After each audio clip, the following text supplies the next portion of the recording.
Welcome to the latest episode of the More People Podcast. I'm joined by my partner in crime, Mr. Andrew Fitzmaurice. Welcome, Andy. Am I going to introduce you? And I'm joined by Richard Hanwell. I guess this time around we want to talk a little bit more internally and about our visions, our business, our growth, what it means to work for more people and the makeup of recruitment and the changing face of recruitment, I guess. Well, it's our podcast, isn't it? We can talk about whatever we want. We're paying for it. So why not do a selfless promotion one? Yeah, no, I think it's a topic we haven't talked about before and is really, really relevant and at the forefront of our minds. Kind of always has been, but never more so than now.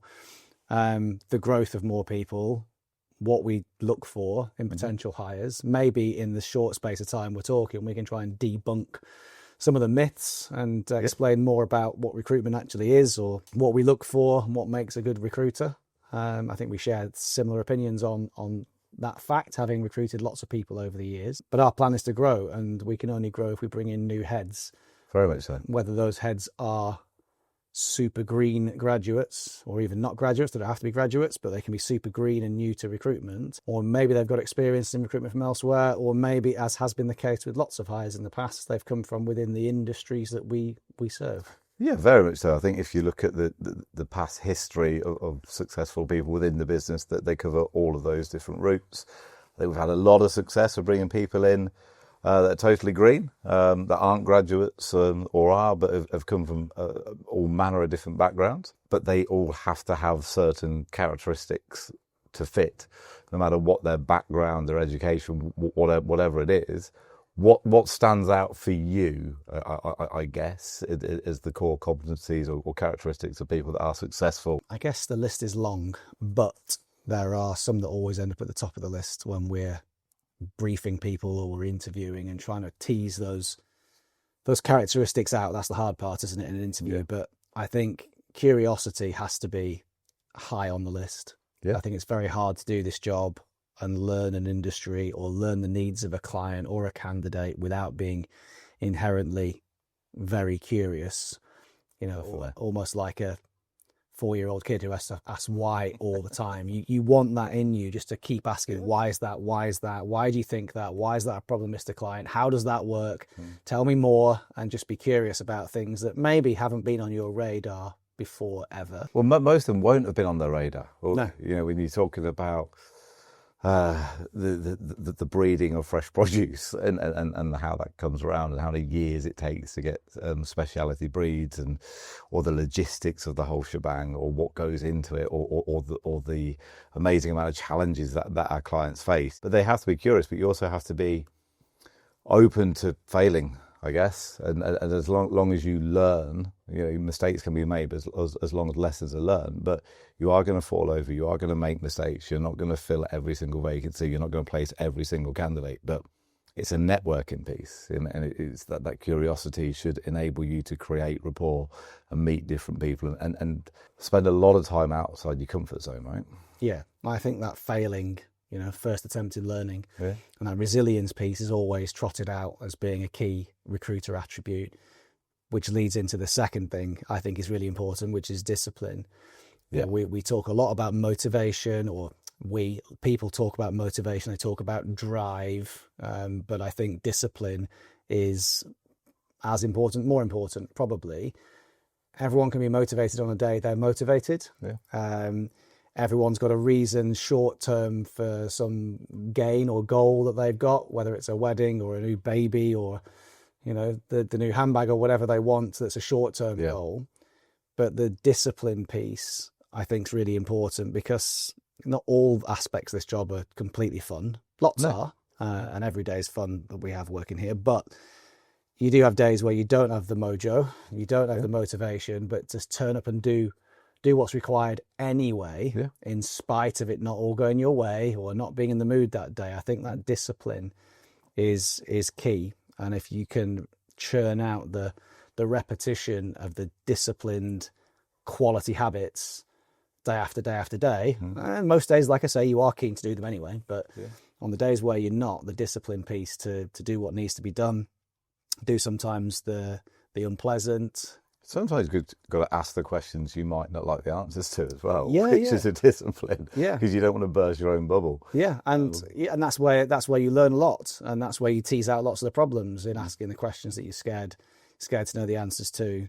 You know, the eat the frog sort of scenario. There's always things on one's to-do list every day that one would rather not do, or you're going to put it off until you've made that tea, which is just as bad, or had that lunch, or I'll wait until the call's gone my way before I make the negative call. But if you just eat that frog early, then you can crack on with the rest of your day. And after a while, I wouldn't go as far to say you get a taste for frogs, because who does? But I think you learn the discipline to just crack on and get them done. Yeah, your problems change as well. Hopefully your problems become better, or you've got so much on that these things don't become as scary, and you get better at what you practice at, right? Yeah. For you, in your mindset, in your 15 years plus that you've been here, what's MorePeople done for you, do you think? I think it's opened a lot of doors, not just financially or from an experiential point of view. I think a lot of it's been taken into my personal life outside of here, but it's become increasingly more interesting. You know, it's become increasingly more fun, and it validates a lot of what I've become good at to get to come to a place where I get to practice it. Yeah. And I don't think that would necessarily happen in every other recruitment business. I think one of the reasons a lot of people don't last a long time in any company, but particularly recruiters, is it becomes a little bit Groundhog Day. Monotonous, yeah. A lot of monotony to it. Whereas here, every day, week, month, year is an evolution of the last one. And increasingly, I feel like I'm getting more to the job that I want. That is not there yet, you know, because I'm never satisfied. I'm going to keep moving the bar. But compared to the repetition of the first year in recruitment, you talk about it all the time. It's one of your favourite anecdotes. Have you got a 5-year experienced person or someone who's done 1 year 5 times over? Yeah, big time. I would never want to be in the latter category because it would bore me to tears. Yeah. But I think what MorePeople has given me is access to an ever-increasing circle of people and businesses and high-caliber individuals that you get to learn from, because I think learning is a key part. It's one of our values, and it's definitely another trait that we want to hire for. But I feel like I learn all the time. The term for me is probably the exposure. Yeah. I think the network that MorePeople has, which stemmed from Guy and Pete, and latterly has come through yourself, and then through myself, has given us exposure to trade bodies. It's given us exposure to very senior people, very different businesses, new businesses, old businesses, people that are going out on their own and what have you, that reach out. The exposure to business is through the roof, because it's not just one dimensional, or it's not just one department. But when you speak to people that are lobbying government and are making big, massive decisions, you speak to people that are running organisations which are changing the face of industries to a certain degree. That's been exceptional, because I couldn't get a hold of these people in previous roles. Yet not only can I do that here, I end up having dinner with them or lunch with them, or they come into the office, or they come on the podcast, or what have you. So that learning's almost been forced. But then you get a taste for it, and then you get curious about it, and then you think about, right, how can I engineer my role to be bigger, better, more exposure? You've done a fantastic job of that for yourself and for me. And all of a sudden, you kind of go, how did I end up in this seat, running the business and doing this and being in front of these people, going to these events? I couldn't foresee that happening in another business. As great as the companies are that I've had the privilege to work for, a lot of it's just happened because I'm working at MorePeople, and we can pass that on and do. And that there are members of staff that work for us, or work for managers that work for us, that are going out on things that I'm jealous of, if I'm frank. I think that's definitely one of the key benefits of working here, aside from all the financial and bells and whistles benefits that exist as they do at lots of companies. I think that's one of the key reasons that if I was 21, I'd be recommending to come and work here. What else do you think makes it a great place to be if you are green coming into recruitment? A lot of the graft has been done for the infrastructure, so it's there. That there is a very clear DNA and process for what is expected of you and what good looks like and how you get there. I think also it's the vision, really, to be frank. It's not just about filling every seat. It's not just about making more money. It's about actually having a bigger impact on the industries that we work within.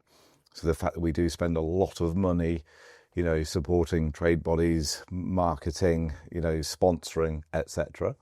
But also the stuff we want to do that's slightly adjacent to recruitment, whether that be exec development, whether that be some of the branding and marketing things that we're partnering up with people, or whether it be the outreach stuff, or, some of the things we're doing with the younger grads to get them into the industry. Very, very keen for the guys to keep coming to us with ideas, some more than others, Stanley. But it's also good that the guys are coming to us with ideas, and they're going out and they're speaking at events, they're winning awards.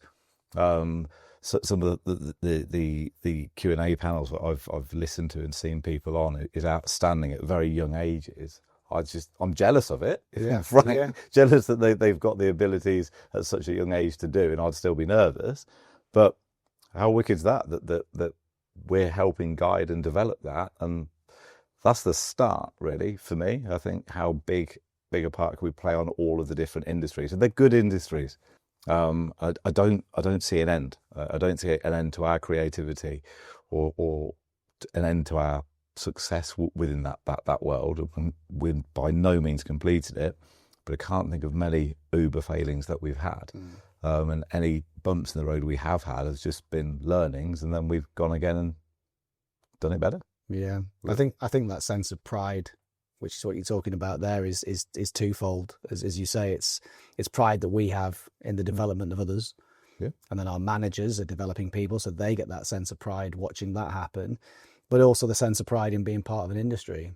Yeah. To not be a generalist, to be a specialist, so you can own a section of the market. You can become meaningful in your space, whether it's meaningful in making a difference to the planet, or meaningful making a difference to a certain subsector of clients or a certain function within the industry. I think it's really possible to own it and feel good about being something. Yeah, and that can last as many years as you want it to last. Yeah, the go-to person or what have you, but you said it many times, if somebody has a windfall and retires early or what have you, what impact does that have on your industry? Well, there's a lot of our team that their industries would miss them massively, them as individuals and more people, because they do have such a huge impact on finding really good people to go and impact that industry. It's not just bums on seats. Yeah. It's not just filling vacancies. It's about having people go out there and make a difference. And I think that legacy for us is hugely important. Love it when you come up with an idea that people might laugh at a little bit, but then we go and do it. And if anything, that's just fire in the belly. I know we keep our cards quite close to our chest a lot of the time with some of our visions, but I do love that piece of very rarely, but when we do reflect and go, that was I remember that first meeting talking about that, thinking, was that daft? And now look at it, at the old office, the new office, the new venture. It's a good industry, not just a good company. I mean, it's a great company to do it, but it's a great industry to be able to create ideas, be entrepreneurial, try stuff and make it a reality. You're not stifled. This is not an oil tanker that's difficult to turn and takes forever. We can pivot and be creative with a new idea quite quickly. And one of your favorite points again is most ideas don't leave your brain. Most don't get off the whiteboard because we kill them for various reasons, but that doesn't stop anyone from coming up with a new idea that could be tomorrow's next market, next industry, next desk, next initiative. It's a cool place to be that doesn't stifle creativity. I think that's great because we're not afraid of spending money. We're not afraid of making the odd mistake, or creating out and out superstars underneath us. We're not afraid of that. There are companies out there that don't want people to overtake or what have you, as we're very much pushing that, to your earlier point, that we've not yet got to the jobs that we'd be happy with in the here and now, let alone forever. Yeah. And long may that continue. Absolutely. There's a morepeople.co.uk work for us page. There are vacancies on there. Go and click on them, apply, or give Rich or myself a call.